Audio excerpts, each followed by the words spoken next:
পূব দুমগাঁৱত লং মানে pending issue আছিলে ৰাস্তা ব্ৰিজ এই ব্ৰিজখন আজি ফাউণ্ডেশ্যন কৰা হৈছে মই খুব ভাল পাইছোঁ মোৰ নিজে চকুৰে সেইটো দেখি পাইছিলে ৰাইজে বহুত কষ্ট পাইছিলে তো ইয়াৰ কাৰণে আজি ৱৰ্ল্ড বেংকৰ পৰা এটা ব্ৰিজ চেংচন হোৱা হৈছে তো সেইটো মই ইনগ্ৰেট বা ফাউণ্ডেশ্যন কৰিব পোৱাটো মোৰ কাৰণে খুব ভাগ্য বুলি মই ভাবিছোঁ য'ত সেইটো আমি আশা কৰোঁ যে আগন্তুক দিনত আমি যদি চৰকাৰত আহি যায় বিভিন্ন সমস্যা য'ত আগত 15 বছৰ বা 17 বছৰত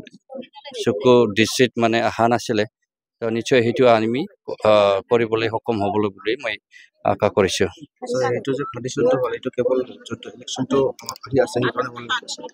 একচুৱেলি মানুহবিলাকে সেইটো ভাবিব য'ত সেইটো অলৰেডি চেংচন হোৱা হৈছে সেইটো ইলেকশ্যন পাৰপৰ্চন নহয় আৰু আপোনালোকে দেখি পাইছোঁ মই কেতিয়াও ফাউণ্ডেশ্যন কৰা নাই মানে এনে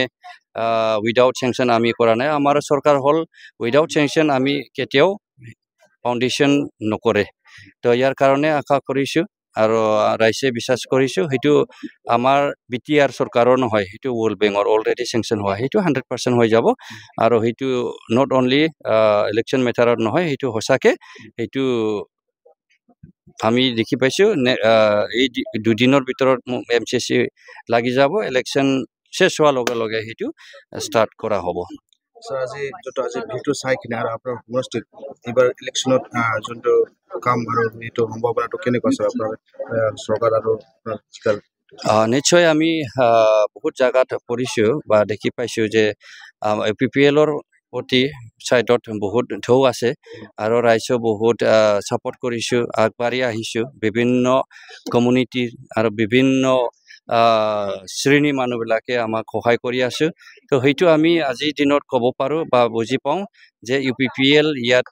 13 নম্বৰ চিৰাঙত কেণ্ডিডেট মই নিশ্চয় 100% আহিম আৰু চৰকাৰত আমাৰ BTRৰ চিফ সন্মানীয় প্ৰমোদ বড়ো ছাৰে আকৌ চিফ হ'ব আৰু সেইটো আজিৰ দিনত মানে একদম ক্লিয়াৰ হৈ গৈছে তো আপোনালোকে দেখি পাইছে দলে বলে প্ৰত্যেক জায়গাত য'ত আমি মিটিং কৰোঁ ৰাইজক আমি যেতিয়া সহায় বিচাৰে ৰাইজে দলে বলে ওলাই আহিছে আৰু প্ৰতিশ্ৰুতি লৈছে যে আমাৰ যেনেকৈ চৰকাৰ প্ৰমোদ বড়োৰ চৰকাৰ বা UPPL চৰকাৰ সেইটো এটা ৰাইজে অনুভৱ কৰিছে এই অঞ্চলত আমাৰ শান্তি আহিছে শান্তিৰ বাবে সকলোৱে ইয়াত ভোট দিব